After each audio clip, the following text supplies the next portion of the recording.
Jai, Hare Krishna. Então, a gente está na Bhagavad Gita, capítulo 4, comentário de tradução de Srila Purana Goswami Maharaj, né?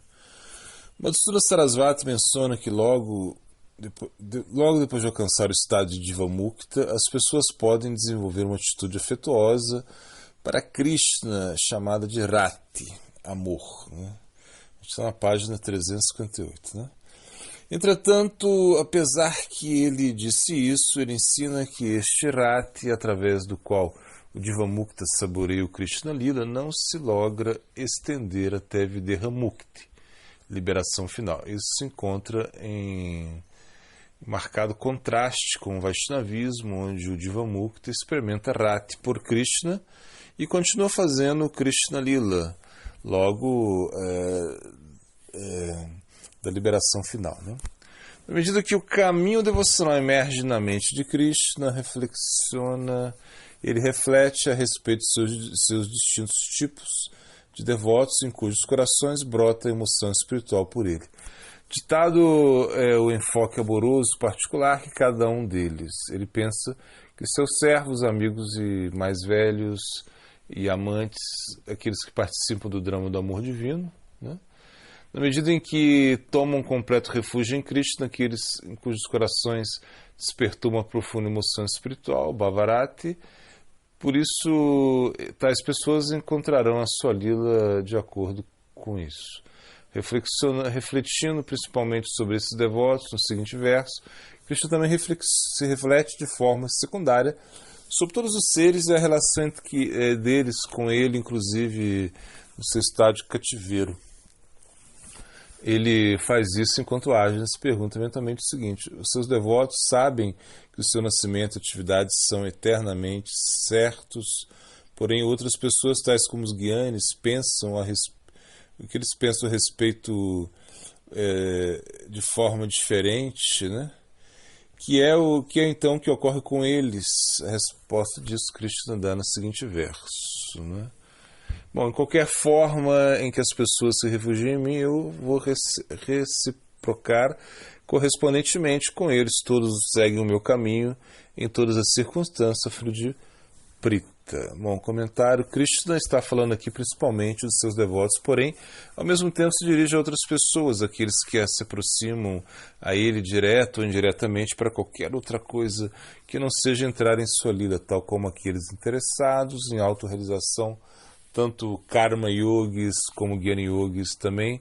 Ele se dirigiu àqueles que se aproximaram sem sabê-lo, a ele mencionar que todas as pessoas seguem o seu caminho, seja que compreendam isto ou não. Aqueles que adoram aos deuses por obter ganho material também adoram Krishna indiretamente, já que os deuses são manifestações parciais de Krishna. Tais adoradores não estão conscientes de que os deuses dependem de Krishna na hora de satisfazer os desejos de todos. Ainda que Krishna reciproca com todos aqueles que se aproximam, nem todos obtêm o mesmo resultado. Ao mesmo tempo, ele não é parcial, enquanto que os caminhos do Karma Yoga, Jnana Yoga e Bhakti Yoga conduzem todos a Krishna em distinto grau. Aqueles que se aproximam através de Karma e Jnana possuem certos desejos. Os desejos do Karma Yoga são purificados e assim ele alcança conhecimento do ser. Situados em autoconhecimento, esses Jnana Yogis desejam e alcançam a liberação. Este logro representa a reciprocidade de Krishna relativa ao aproximamento de cada um deles. Aqueles que no caminho do Bhakti alcançam amor por Krishna, Mahabhavam Agataha, de acordo com o seu bhava particular, eles não desejam nada material, nem tampouco aspiram pela liberação, qual é um subproduto da pessoa entrar ao divino lila de Krishna. Dentre todos os devotos de Krishna, o enfoque com que as Vraja Gopis se aproximam dele é o mais notável. Ainda que Krishna prometa nesse verso reciprocar de acordo na medida do amor do seu devoto, ele encontra difícil poder cumprir essa promessa logo depois de haver experimentado o amor das Gopis. Portanto, ele lhes disse a elas que deviam ficar satisfeitos com o seu próprio amor, já que ele mesmo se rende ante este amor. Bom, devido a que o amor das gopis é mais poderoso que o de Krishna, de acordo com a sua declaração nesse verso, ele as adora. Ele é comprado por seu amor à rendição de Krishna. Ante o mistério do amor das gopis constitui o mais profundo significado da separação e preceitos de Sri Chaitanya, que ensinou que não existe o melhor meio para se aproximar de Krishna que é aquele concebido pelas Vraja Gopis. O amor das Vraja Gopis é, portanto, o significado mais profundo deste verso. E aquele objeto de amor que corresponde com o estándar do amor das Gopis é Swayam Bhagavan Krishna. Em termos gerais, Krishna é o arquiteto da ordem cósmica, porém não seu autor. O desejo é quem escreve a história. O desejo o ideal das pessoas é aquilo que determina a sua concepção de Deus. Agora o verso 12. Pessoas deste mundo, as quais desejam êxito material, executam sacrifícios em adoração aos deuses. Com certeza eles prontamente obtêm neste mundo os resultados de tais atos ritualísticos. Comentário. A vasta maioria das pessoas estão interessadas no desfrute material. Sendo assim, eles não adoram Krishna em tempos remotos. Tais pessoas adoravam os agentes de Krishna, os deuses. Eles rapidamente obtinham o seu resultado desejado em comparação com que tanto tempo lhes tomava obter o seu...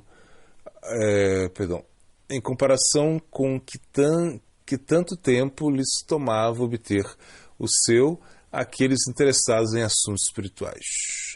As metas materiais são muito mais comuns do que as espirituais.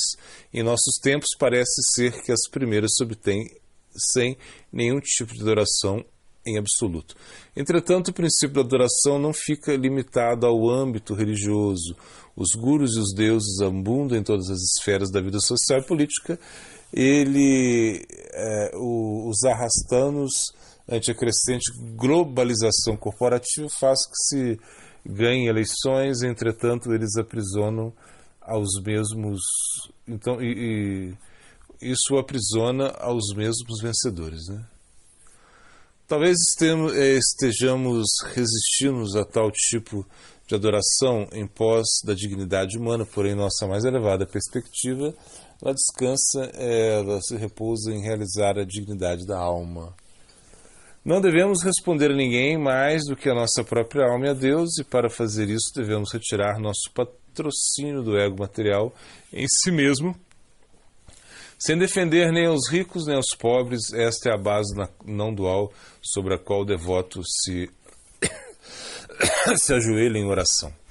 É aquele tambor que ele faz soar, é aquela nota na qual ele canta a glorificação a Krishna. Tais devotos encontram liberdade e dignidade no ato de ser tanto um instrumento como um ingrediente na adoração, e não por meramente participar do ato de adoração, enquanto se mantém afastados de si mesmos.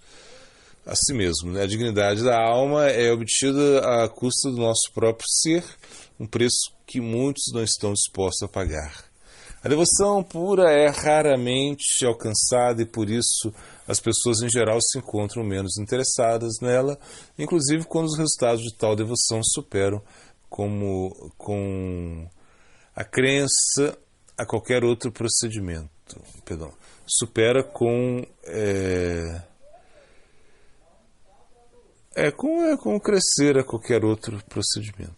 Aqueles interessados na vida espiritual são seres pouco comuns, porém os devotos são ainda mais pouco comuns. Ainda assim, Krishna não ignorou as massas. Ele sugere um sistema sócio-religioso centrado em Deus que ajude a tais pessoas a ficar gradualmente livres do desejo material. Este é um sistema no qual as pessoas podem se esforçar ao executar responsavelmente o dever dado por eles, por Deus, sem uma preocupação por resultados imediatos. O saber que a execução apropriada do dever ordenado para a pessoa é em si mesmo uma maior recompensa, a qual se desenvolverá e eventualmente vai amadurecer na forma da realização espiritual. Prabhu? Krishna menciona esse sistema logo em seguida, no contexto geral, dele explicar o segredo da imparcialidade e o desapego na ação, citando-se a si mesmo como exemplo. Texto 13, ele fala: tendo em vista a influência das gunas e karma de cada um, eu criei a divisão quádruple da ordem sócio-religiosa, né, casta. Uma vez, apesar que eu tenho criado este sistema, você deve saber que eu sou imperecível e sou responsável e não sou responsável pelos resultados que se derivam do mesmo. Krishna cria o sistema sócio-religioso de 4 ordens, né? Nesse sistema, os deveres prescritos correspondem com a propensão kármica adquirida por cada um, a qual é determinada pela influência tripla, gunas da natureza material, sendo assim aquelas pessoas principalmente influenciadas por sattva, bondade, eles prescrevem a ele obras religiosas adequadas para o intelectual, enquanto que o caso de guerreiros tais como Arjuna, que estão principalmente influenciados por rajas, paixão, se prescreve administrar, organizar e liderar as pessoas na vida religiosa. Aqueles cuja psique se encontra principalmente influenciada por uma mistura entre rajas e tamas, ignorância, se prescreve a atividade mercantil e agrícola, enquanto que aqueles sob a influência predominante de tamas se prescreve trabalhar. Krishna falará ainda mais a respeito da influência destas modalidades da natureza, gunas, e, portanto, indiretamente sobre este sistema sócio-religioso mais adiante, nos capítulos 14, 17 e 18. Além do mais, o sistema em si mesmo é bem conhecido por Arjuna, já que ele mesmo se encontra estabelecido nessa época, né? O Varnashma Dharma se encontrava enraizado na realidade última, já que o mesmo governa superficialmente a interação no Krishna Lila, e é aqui mencionado como algo que foi criado por Deus mesmo. Portanto, em sua essência deve possuir aplicação universal. O mesmo é essencialmente uma intenção sistemática de organizar a sociedade de forma tal que no transcurso da pessoa,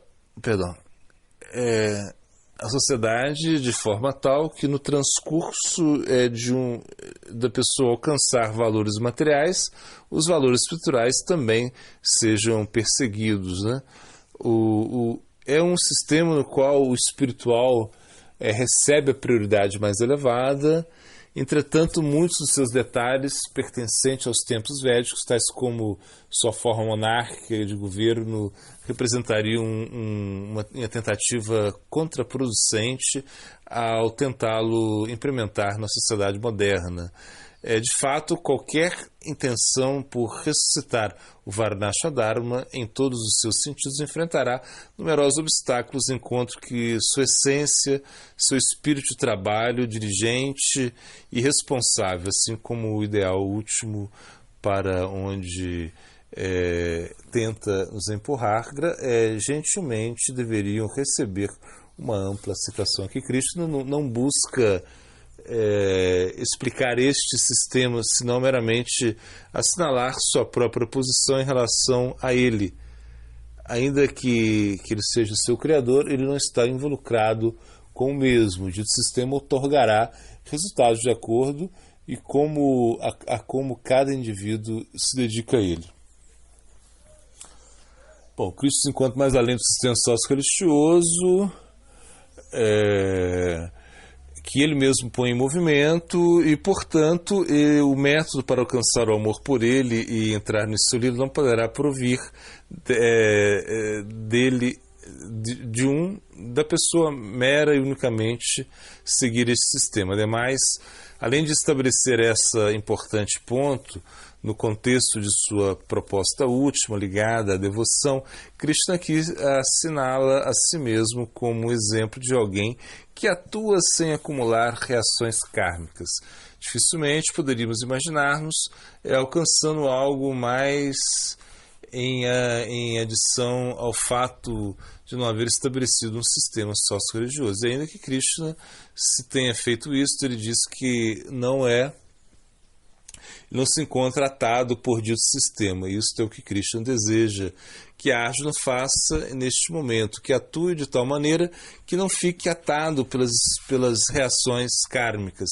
Krishna também deseja que Arjuna compreenda seu status supremo.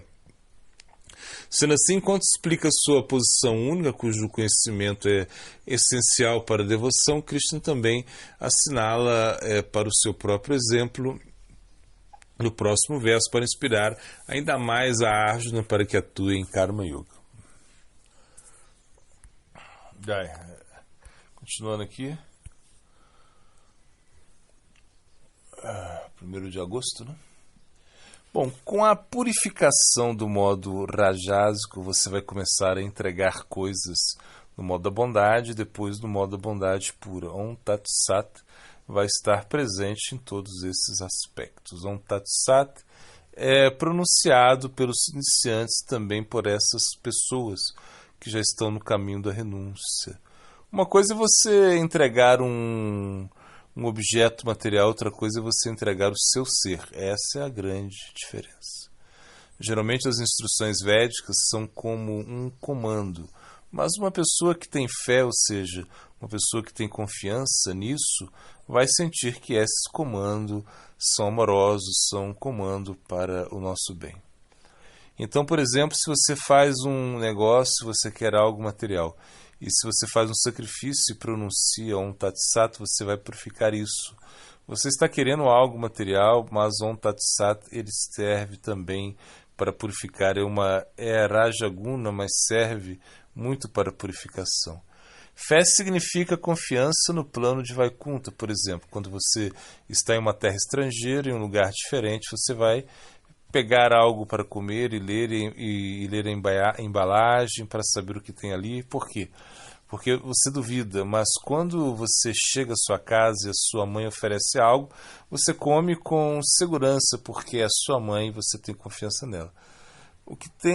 Quem tem fé nos Shastras vai seguir o afeto por trás do comando dos próprios Shastras. Então, se a gente não tem fé, a gente pode se desviar facilmente.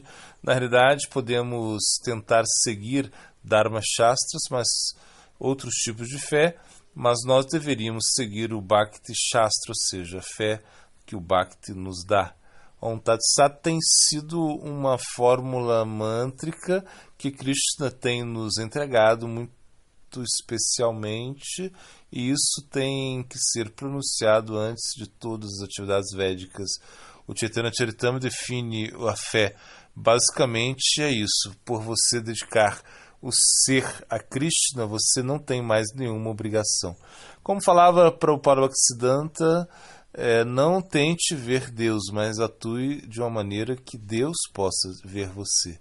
Se temos fé no Bhakti, vamos evitar muitos problemas, tanto no âmbito material quanto no plano religioso. Esse conhecimento que Krishna dá às golpes é para que elas possam se encontrar com ele, para que elas possam driblar os impedimentos. Por exemplo, o Subal ajuda nisso. Então existe a separação, existem os impedimentos, que são muitos. As golpes querem se encontrar com Krishna e ele dá o conhecimento para elas.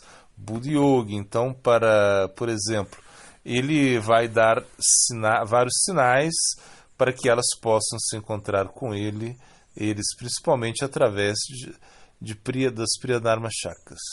Quando Sisra Maharaj vivia com Swami Maharaj Prabhupada, os dois estavam escrevendo os comentários do Bhagavad Gita, e Sisra Maharaj comentou como Swami Maharaj Prabhupada que o Payante era para ele redundante, porque as golpes já estavam com Krishna. Então ele achava que o significado era que o impedimento que a raça causava era por isso. Por esse impedimento, por exemplo, Vatsalya, onde mãe Yashoda quer que Krishna durma com ela, ou mesmo em Madhurarasa as gopis são casadas e querem se encontrar com Krishna. Parakia tem muito impedimento, então ele viu assim essa palavra. A gente pode dizer que a pessoa é a fé dela. A fé está acima da razão. O Hari Bhaktilas 2.1.9, texto.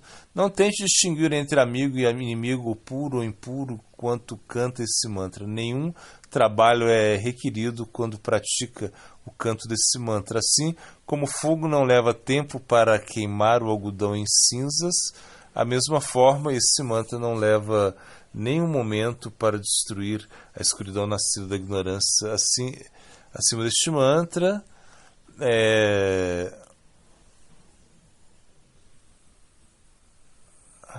não peguei aqui. Brahma recebeu esse mantra no começo da criação. Indra se tornou o rei dos céus. Os semideuses receberam planetas celestiais como residência e Brihaspati recebeu reconhecimento como orador, eloquente pela influência desse mantra.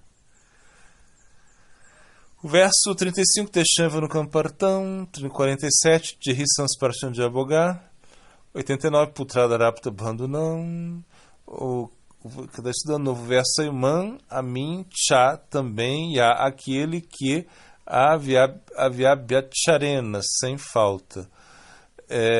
Filosofando, vocação que vem do latim vocare, que quer dizer chamar, é um chamado que vem de dentro da gente. É um sentimento que existe alguma coisa bela, bonita e verdadeira a qual a gente deseja entregar a vida. O glossário é o Markata Nyaya. Né? A máxima é um sistema filosófico, né?